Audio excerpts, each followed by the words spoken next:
Bonjour à tous et bienvenue pour une nouvelle vidéo Marprod. Aujourd'hui, revue de matériel. On va monter cette petite imprimante ensemble et je vais vous donner mes premières impressions sur le produit. Merci à Geekbuying de m'avoir envoyé ça. C'est une Creality Ender 3 KE. C'est parti!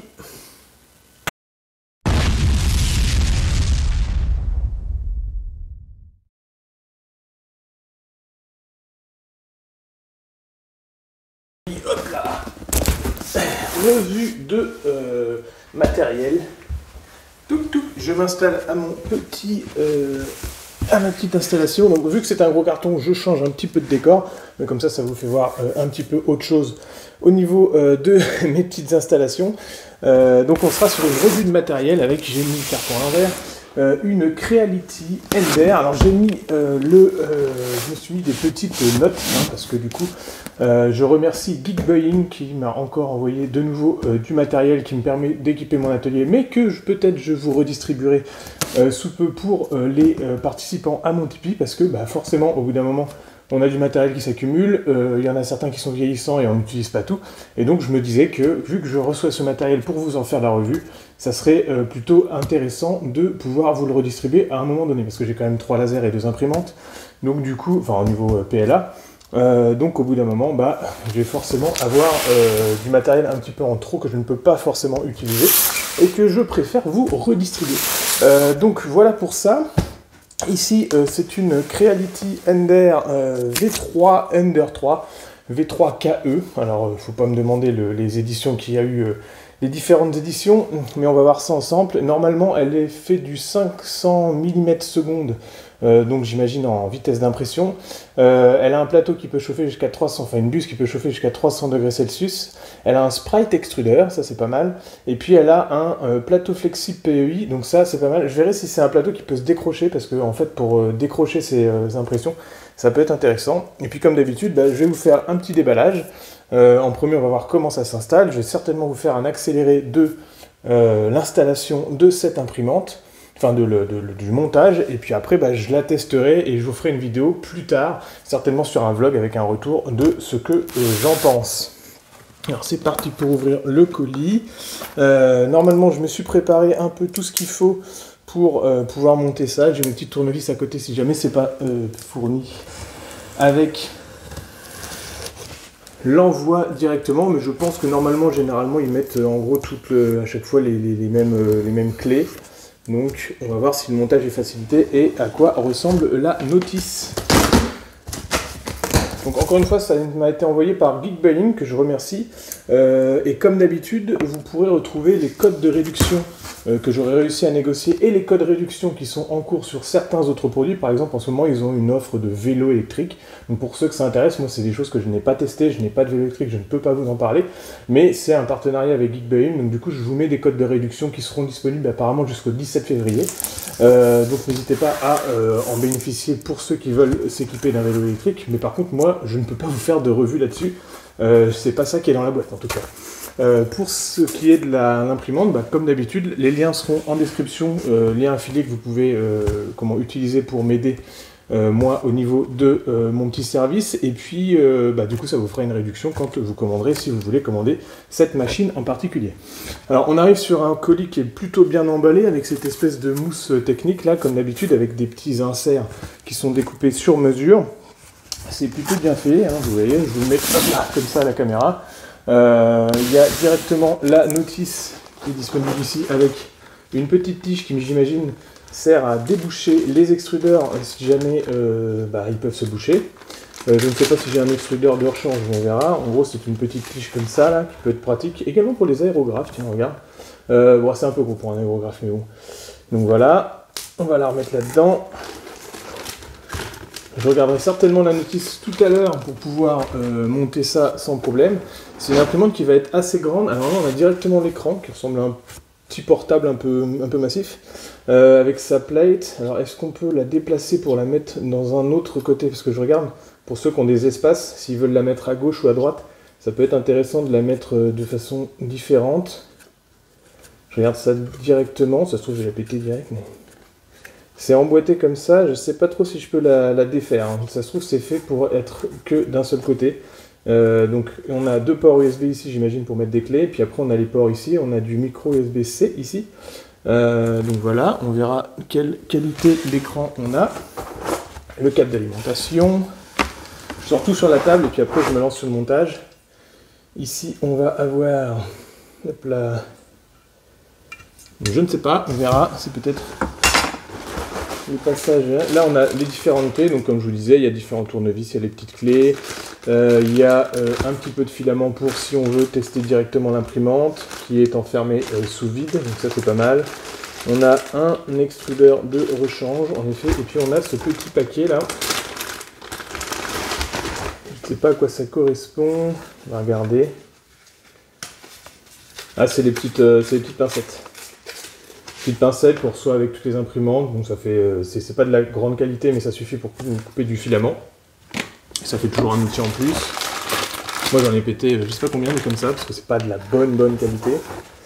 Mais c'est offert, donc voilà. Ensuite on retire le premier insert, on a également un, donc ça c'est le petit rouleau dérouleur qui va servir à faire accrocher le filament et puis ça va se dérouler. Pas que je perde des éléments. Et ensuite on arrive direct sur le cadre qui est prémonté, donc on n'a pas besoin d'assembler en tout cas le cadre en lui-même, il est déjà fait. Ouais, je le sors comme ça. Donc, vous voyez, on aurait pu avoir vraiment un tout petit carton en plus avec ces parties-là à assembler et puis tout ça démonter, s'embêter à mettre les vis et tout. Non, c'est déjà du pré-monté, donc c'est déjà ça en plus. Pour ceux qui se lancent dans l'impression 3D, il ne faut pas avoir peur parce que la plupart maintenant du temps, les offres sont faites comme ça. On arrive sur du matériel qui est relativement préassemblé. Un petit bloc de mousse supplémentaire pour la protection. Alors désolé pour le son, hein, forcément j'ai mes 2 micros là et comme je vais bricoler, je me suis pas mis mon micro cravate sur le torse. Donc du coup le son doit résonner un peu en plus à cause de lieu où je suis. Qu'est-ce que alors, comment ça se... Hop, ça... Toujours bien emballé. À mon avis, si jamais j'essaie de vous la renvoyer, si jamais je la fais gagner à un moment donné, une fois que je l'aurai testé et tout ça, c'est impossible que je retrouve dans quel sens ça va avoir été mis. Alors ça, c'est pas bon. On va la sortir. Hein.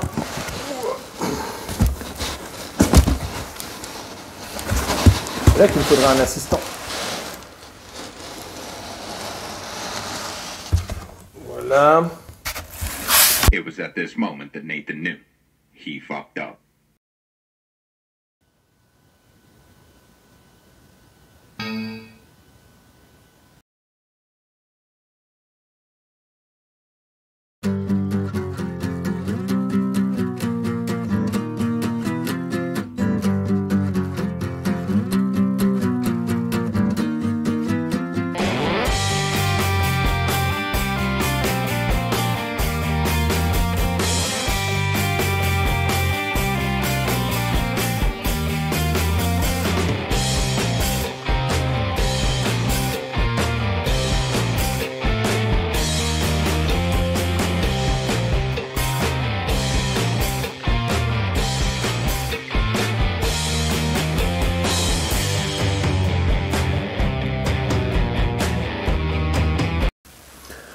Bon alors, petit souci technique avec le son, comme vous avez pu le voir, forcément quand on a des micros filaires, c'est un petit peu compliqué à gérer, donc j'ai fait en gros une vidéo un petit peu pour rien. C'est aussi ça, hein, de m'aider pour la chaîne, ça peut me permettre d'évoluer au niveau du matériel et peut-être un jour d'avoir des micro-cravates. Donc je vous ai laissé l'accélérer, vous avez vu que le montage n'était pas particulièrement difficile, on va revenir un petit peu sur les soucis que j'ai eu. Alors j'en ai eu très peu, il faut juste penser à faire passer la nappe qui est ici, derrière. Moi en premier je l'avais fait passer devant, mais bien sûr après j'ai déconnecté parce qu'ici vous avez une sécurité à mettre. Et il faut la faire passer derrière parce que du coup vous avez le moteur qui est ici, qui est le moteur de l'axe X à connecter. Et ça par contre ici c'est assez bien fait. Vous avez une sorte de scotch qui entoure, enfin une sorte de tissu qui a été cousu autour de cette nappe là et qui vous renseigne sur l'emplacement à l'installer ici. Plutôt qu'avoir des serflex à installer à certains endroits pour garder du mou et puis du coup ne pas savoir à quel endroit le mettre, là vous avez un emplacement et puis un clips de câble qui est déjà prévu dans lequel vous pouvez insérer la nappe et du coup vous avez la bonne longueur de chaque côté pour que la machine puisse bouger à loisir. J'ai noté juste que sur le côté, quand on est face à l'imprimante, c'est le portique, le bras du portique gauche. Là, il n'y a pas de vis de sécurité, c'est-à-dire qu'il est fixé par 3 vis en dessous, mais il n'y a pas de vis dessous, alors que sur celui-là, il est fixé plus solidement, parce qu'il y a 3 vis en dessous et 2 vis au-dessus.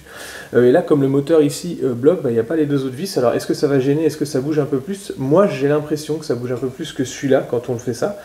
Mais bon, ça reste quand même une conception qui est très solide, hein, on voit le truc.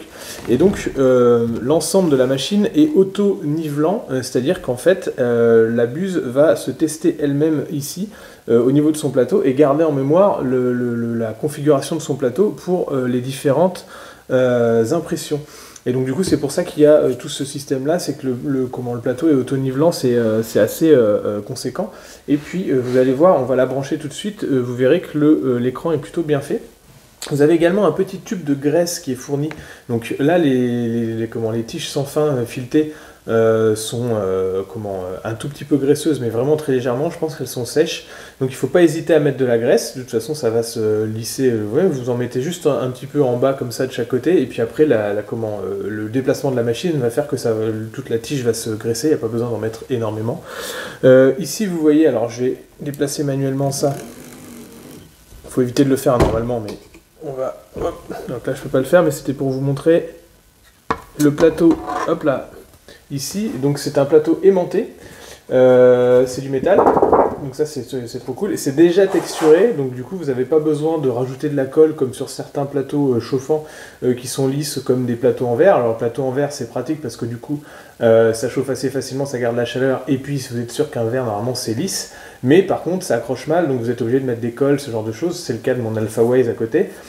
Ici il n'y a pas besoin, c'est déjà texturé, ça va bien fixer. Par contre une fois que votre impression est finie, hop, vous avez juste à le détacher, c'est aimanté, et puis hop, vous tordez le truc et l'impression va se détacher d'elle-même, et ça c'est plutôt pratique.